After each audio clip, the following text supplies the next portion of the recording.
بڈھے باشکوف نے اپنی بہو سے کہا، جانتی ہو نا آج کیا دن ہے؟ دیکھو دھوپ نکل آئی ہے، میرے باہر بیٹھنے کا انتظام کر دیا؟ بہو مسکرائی۔ وہ اچھے نین نقش کی مالک تھی، لیکن اس کا وزن بڑھتا ہی جا رہا تھا اور وہ خاصی بے ڈول ہو رہی تھی۔ بڈھے باشکوف نے اپنے آپ سے کہا، مرد بڑا ظالم ہے، عورت کی خوبصورتی چھین لیتا ہے۔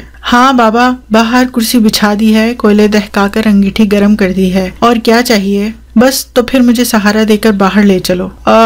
یہ گٹھیا ششکا، تیرا گھر والا تو چلا گیا ہوگا؟ ہاں بابا، بچے بھی اس کے ساتھ ہی گئے ہیں۔ بہو نے بڈھے کو سہارا دے کر بستر سے اٹھایا، پھر اسے سہارا دیتی مکان کے باہر لے آئی، جہاں ایک بڑی کرسی بچھی تھی اور اس کے سامنے ایک انگیٹھی میں کوئلے دہک رہے تھے۔ بابا بہت بوڑھا لیکن بہت بھاری ہو گیا ہے، بہو نے دل میں کہا اور پھر مسکراتی ہوئی گھر کے اندر چلی گئی۔ باشکوف نے سامنے کھلے میدان کی طرف دیکھا۔ چند سو گز کے فاصلے پر لوگ جمع ہو رہے تھے۔ یوم مئی کا جلسہ ہونے والا تھا۔ اس جلسے میں شریک ہونے والے بہت سے مزدور اس کے جاننے والے تھے۔ 4 سال پہلے تک وہ بھی اس جلسے میں شریک ہوا کرتا تھا، حالانکہ اسے فیکٹری سے ریٹائر ہوئے 9 برس ہو چکے تھے۔ جوڑوں کے درد نے اسے کسی کام کا نہیں چھوڑا تھا۔ وہی ہڈیاں اور جوڑ جو کبھی اس کی بے پناہ طاقت کے ضامن تھے، اب اس کا روگ بن چکے تھے۔ سارا دن وہ بستر پر لیٹا ہر طرح کی کتابیں پڑھتا رہتا۔ بیٹا فیکٹری چلا جاتا، پوتے اسکول، گھر میں وہ اور بہو رہ جاتے۔ بہو بہت خدمت گزار تھی، اس نے بڈھے باشکوف کو اس کی بیوی کی خدمت بھی بھلا دی تھی۔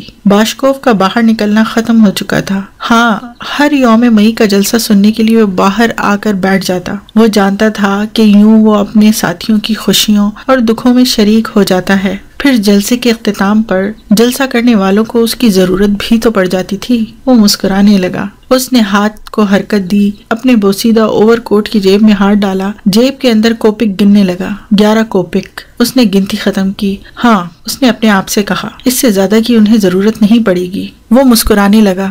ہر سال ایسا ہی ہوتا تھا۔ جب جلسہ ختم ہو جاتا تو جلسے کا انتظام کرنے والی کمیٹی کو پتہ چلتا کہ فرنیچر اور دریوں کی کرائی کے لیے ان کے پاس پیسے کچھ کم پڑ گئے ہیں۔ پھر وہ ایک دوسرے سے پیسے مانگتے، چندہ کرتے اور یوں کرائی کی ادائیگی کی جاتی۔ 8-9 برس پہلے جب بڈھا باشکوف ریٹائر ہو چکا تھا، یہی کرایہ پورا کرنے کا مسئلہ ہوا تو اس نے سب کو روک کر کہا، میں اب بوڑھا ہو چکا ہوں، ملازمت سے بھی چھٹی ہو چکی ہے، اپنے ساتھیوں کی جدوجہد میں عملی حصہ نہیں لے سکتا، لیکن میں اس جدوجہد میں اپنا حصہ اس طرح ڈال سکتا ہوں کہ یوم مئی کے جلسے کے انتظامات تم کرو، جو رقم کم پڑ جائے اس کی ادائیگی میں کر دیا کروں۔ تب سے وہ 5، 7، 8، 10 کوپک دے کر یوم مئی کے جلسے کے انعقاد میں عملی حصہ لیا کرتا تھا۔ جلسہ شروع ہو چکا تھا۔ سینکڑوں مزدور وہاں بیٹھے تھے۔ طرح طرح کی ٹوپیوں اور گنجے سروں کا ایک انسانی سمندر دکھائی دے رہا تھا۔ بڈھا باشکوف مسکرایا۔ اس کی مسکراہٹ میں کچھ تلخی سی بھی تھی۔ جنہوں نے ٹوپیاں پہن رکھی تھیں ان میں سے بھی بیشتر کے سر گنجے تھے۔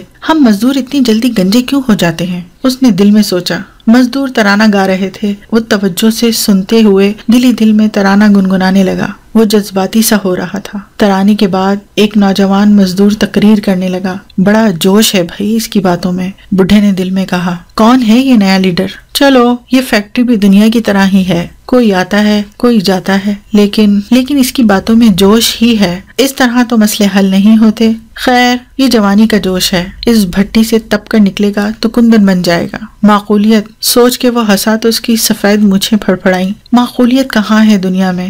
جہاں بھوک ہو، غربت ہو، وہاں معقولیت کا گزر کیسے ہو سکتا ہے؟ اسٹیج پر آخری مقرر آ گیا۔ یہ اناتولی تھا، سرخ لمبی ناک جسے وہ بار بار چھونے اور سہلانے کا عادی تھا۔ اناتولی ہے مزدوروں کا لیڈر، بوڑھے نے اسے داد دی۔ کیا منجھا ہوا آدمی ہے، کبھی سمجھوتا نہیں کرتا، فولاد ہے فولاد۔ بڈھے باشکوف نے آنکھیں میچ لی۔ لچک تو ہے ہی نہیں۔ کیا حسین عورت تھی اناتولی کی بیوی، مر گئی بیچاری۔ کتنی چک پھیریاں میں نے اسے راغب کرنے کے لیے لی تھیں، مگر کیسی با وفا تھی۔ واہ، کیا حسینہ تھی، کیا وفا شیاری تھی۔ بڈھا پرانی یادوں کے نشے میں اونگنے لگا۔ تالیوں اور نعروں کا شور سن کر وہ چونکا۔ جلسہ ختم ہو گیا تھا۔ لوگ جانے لگے تھے، نعرہ لگاتے، ناچتے، گاتے۔ بہت سے لوگ اس کے پاس آئے، اسے سلام کیا، اس کا بھاری بھدا ہاتھ لے کر اپنے گرم ہاتھوں سے سہلایا۔ کسی نے اس کے گھٹنے چھوئے اور کوئی زمین پر پاس بیٹھ گیا۔ وہ مسکراتا رہا، حال احوال پوچھتا رہا اور انتظار کرتا رہا۔ وہ جانتا تھا اب جلسہ کمیٹی والے حساب کتاب کر رہے ہوں گے، پھر ان میں سے کوئی ایک حسب روایت اس کے پاس آئے گا، بابا باشکوف 6 کوپک کم ہو گئے ہیں، 7 روبل، 8 روبل یا 10 روبل کم پڑ گئے ہیں۔ وہ جیب میں ہاتھ ڈالے گا، کوپک نکال کر اسے گن کر دے دے گا۔ وہ شکریہ ادا کر کے سلام کر کے چلا جائے گا۔ بڈھے باشکوف نے اوور کوٹ کی جیب سے سارے کوپک نکال کر اپنی مٹھی میں لے لیے۔ جلسے کا میدان خالی ہو چکا تھا۔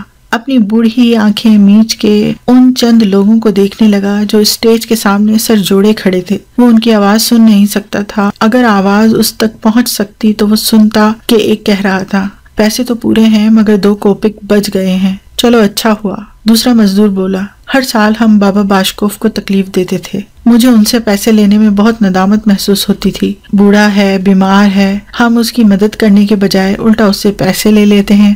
بھائی وہ خود ایسا چاہتے ہیں، دوسرا بولا، اپنی خوشی سے دیتے ہیں۔ اچھا بھائی فارغ کرو فرنیچر اور دریوں والوں کو۔ ہاں میں ابھی ادائیگی کر دیتا ہوں۔ بابا باشکوف بیٹھا ہے، چلو اس سے مل آئیں۔ نہیں، وہ سمجھے گا ہم اس سے پیسے لینے آئے ہیں، شام کو مل لیں گے۔ ہاں یہ ٹھیک ہے، شام کو مل لیں گے۔ بابا باشکوف دیکھتا رہا، وہ ایک ایک کر کے اس کے پاس آئے بغیر چلے گئے۔ اب اس کی نگاہوں کے سامنے خالی میدان پڑا تھا، کرسیاں، میزیں، اسٹیج کے تختے، دریاں سب لادی جا چکی تھیں اور اس کے سامنے گھوڑا گاڑی وہاں سے سامان اٹھا کر چلی گئی۔ اسے یوں لگا جیسے اس کا سارا خون اس کے سر کی طرف تیزی سے چڑھنے لگا ہے، جیسے وہ الٹا بیٹھا ٹھٹر رہا ہے۔ انگیٹھی کے کوئلے ٹھنڈے پڑ چکے تھے۔ تو انہیں میری ضرورت نہیں رہی، میں اپنے ساتھیوں کی جدوجہد میں اب کسی طرح بھی شریک نہیں ہو سکتا۔ اس کا بیٹا اور پوتے جلسے کے بعد جلوس کے ساتھ چلے گئے تھے۔ جب وہ واپس آئے تو بڈھے کا بھاری سر سینے کی طرف جھکا ہوا تھا۔ بیٹے نے آواز دی، بابا چلو اب اندر چلیں۔ اس کا ایک پوتا چلایا، دیکھو کوپک زمین پر گرے ہیں، کچھ کوپک اس کی مٹھی میں بھی تھے، وہ مر چکا تھا۔ بہو، بیٹے اور پوتوں نے اسے مل کر اٹھایا۔ بہو آنسو بہا رہی تھی اور دل میں کہہ رہی تھی، بابا بہت بوجھل ہو گیا ہے۔